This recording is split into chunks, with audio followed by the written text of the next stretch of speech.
काली नजर। माँ, माँ, अरे क्या माँ माँ कर रहा है? बकरी का बच्चा है क्या? अरे माँ, मजाक छोड़ो, मुझे फाइनली वो मेन चौराहे वाली दुकान मिल गई है। अब देखना, आपका बेटा दुगनी स्पीड से पैसा कमाएगा। ओफो, ये क्या? मेरी ऑनलाइन मेकअप क्लास चल रही है, इतनी जोर से क्यों बोल रहे हो आप दोनों? अरे मेरी धर्म पत्नी जी, मेकअप क्लास बाद में करना, वो चौराहे वाली दुकान मिल गई है हमको।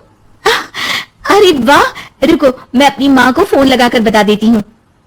अरे मैं भी अपने रिश्तेदारों को बता देती हूँ, कितनी खुशी की बात है। हाँ हाँ, मैं भी अपने दोस्तों को बता देता हूँ, 1 हफ्ते बाद रजिस्ट्री है। बस घर में खुशी का मौका था। उन तीनों ने अपने अपने फोन उठाए और लोगों में बात फैलाना शुरू कर दिया। और रही सही कसर श्वेता बहू ने अपने पड़ोस में सबको बताकर कर दी। अरे वर्मा आंटी, अब हम भी जल्दी कार ले लेंगे, घर का रेनोवेशन होगा और ठाट से रहेंगे हम भी। अरे ऐसा क्या हुआ? लॉटरी बाटरी लग गई है क्या? अरे इस बार चौराहे वाली मॉल में हमको भी दुकान मिल गई है, दुकान नंबर 21, जो एकदम चौराहे पर है। अब ग्राहक बढ़ेंगे तो आमदनी भी बढ़ेगी ही ना। अरे वाह, कितनी खुशी की बात है। मैं बहुत खुश हूँ तुम्हें इतना खुश देख के। बाकी एक बात कहूँ, सबको मत बताते फिरना, किसी की नजर लग जाएगी तो खुशी की खबर वापस लौट जाएगी। हैं? ऐसे थोड़ी ना होता है, अब डरा रही हो। अरे सही कह रही हूँ, काली नजर कहते हैं इस चीज को, जब आप किसी को कुछ बताओ और वो काम बिगड़ जाए। अरे लेकिन मैं तो। तुमने सबको बता दिया ना? हाँ, फोन लगा लगा के। अब बच के रहना, काली नजर बड़ी खतरनाक होती है। श्वेता इतनी खुश रहती है कि वो वर्मा आंटी की बात पर ध्यान ही नहीं देती, जबकि पड़ोस में और भी लोगों से खुशी की खबर शेयर करती रहती है। अगले दिन राजेश बहुत दुखी होकर घर आता है। अरे बेटा, क्या हुआ? मुंह क्यों सूजा हुआ है? मधुमक्खी ने काट लिया क्या? माँ, वो दुकान किसी और के पास चली गई, किसी ने ज्यादा भाव लगा दिया। अरे पर बात तो आपसे हुई थी ना उस दुकान वाले की?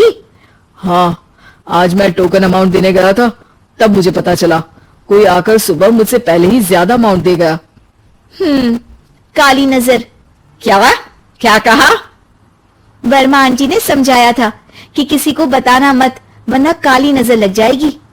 अच्छा, तुम्हें उनकी बात मान लेनी चाहिए थी। उनकी बात मान लेती, लेकिन उसके पहले ही सबको बता चुके थे ना हम तीनों। अरे अगली बार से ध्यान रखेंगे, कोई भी नई चीज होगी तो किसी को नहीं बताएंगे। तीनों कुछ दिन ऐसे ही रहते हैं, पर एक दिन श्वेता को एक मेल आता है। राजेश, मेरा ऑनलाइन मेकअप कोर्स कंप्लीट हो गया, अब मैं खुद का पार्लर खोल सकती हूँ। अरे वाह, अपने मोहल्ले में ही खोलते हैं, ये जो घर के सामने दुकान है ना, वहीं। हाँ, यहाँ सस्ती भी मिल जाएगी। अगले दिन श्वेता वर्मा आंटी के पास जाती है मिठाई का डब्बा लेकर। अरे आओ आओ, कैसे आना हुआ? जोर से नहीं बोलूंगी। वो सामने वाली दुकान है ना, वहां मैं अपनी पार्लर की दुकान खोलने वाली हूँ, उसकी मिठाई है। अरे वाह, बहुत बधाई हो तुमको।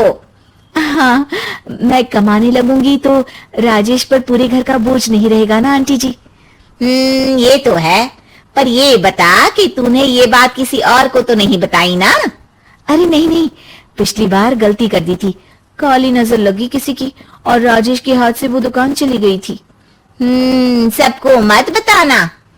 चलो मैं चलती हूँ, कल दुकान की बात करने भी तो जाना है।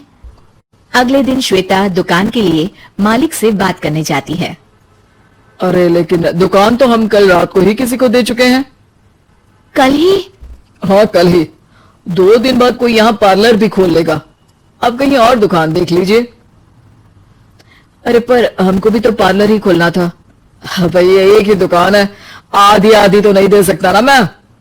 राजेश और श्वेता घर पर हताश होकर आ जाते हैं।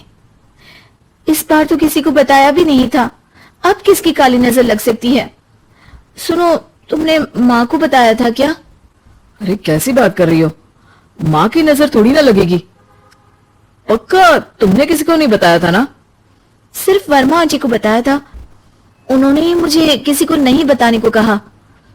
अरे यार, तुम भी सही हो। मेरी माँ को नहीं बताने को कह रही हो, पर वर्मा आंटी को बताना तुम्हें जरूरी लगा। अरे वर्मा आंटी ने ही तो काली नजर के बारे में बताया था ना। वो हमेशा हमारा भला ही तो चाहती है। मेरी माँ भी हमारा भला ही चाहती है। अरे पर चिल्ला क्यों रहे हो? बात नहीं कर सकते क्या आराम से? नहीं आता हूं आराम से बात करना, और करना भी नहीं चाहता हूं मैं। दुकान जाने का दुख गुस्से में बदल गया था और राजेश और श्वेता में बात बंद हो गई थी। 2 दिन बाद मोहल्ले में पार्लर का इनॉग्रेशन हुआ, जिसमें मोहल्ले के सभी लोगों को बुलाया गया, पर श्वेता, राजेश और मां नहीं जाते। माँ, अंदर आ जाओ। क्या देख रही हो? अरे नया पार्लर देख रही हूं अपने आंगन से। देखो, माँ को दूसरे का सुख देखने में कितना मजा आ रहा है। मेरा दुख नहीं दिख रहा इन्हें। यहाँ मेरा पार्लर भी तो हो सकता था। अरे चुप रहो यार, हर बात में लड़ाई क्यों ढूंढ रही हो? राजेश और श्वेता फिर बहस करने लगते थे। तभी माँ ने दोनों को बाहर बुलाया। अरे जरा देखो तो, दुकान चलाने वाले का बोर्ड पर नाम क्या लिखा है? श्रुति वर्मा। गाड़ी निकाले बेटा, हमें कहीं जाना है। काली नजर का इलाज कराने? राजेश अपनी बाइक निकालता है। तीनों ट्रिपलिंग कर रहे हैं। माँ राजेश को उस मॉल वाली दुकान पर लेकर जाती है जहां राजेश अपनी दुकान खोलने वाला था। यही दुकान लेना चाहता था ना तू? हाँ, पर इनको भी दुखी करने लेकर आई हो क्या यहाँ पर दुकान दिखाकर? वहां काफी नहीं था? अरे श्वेता, थोड़ा सब्र रख, अभी पता चलेगा कि हम यहाँ क्यों आए हैं। बता, इस दुकान चलाने वाले का नाम क्या है? अनुपम वर्मा। कुछ समझ में आया? वो दुकान वाली श्रुति वर्मा, ये दुकान वाला अनुपम वर्मा, और हमारे पड़ोस में हमने उस दुकानों के बारे में बताया किसको था? वर्मा आंटी को। मतलब वर्मा आंटी ही हमारा काम बिगाड़ रही है?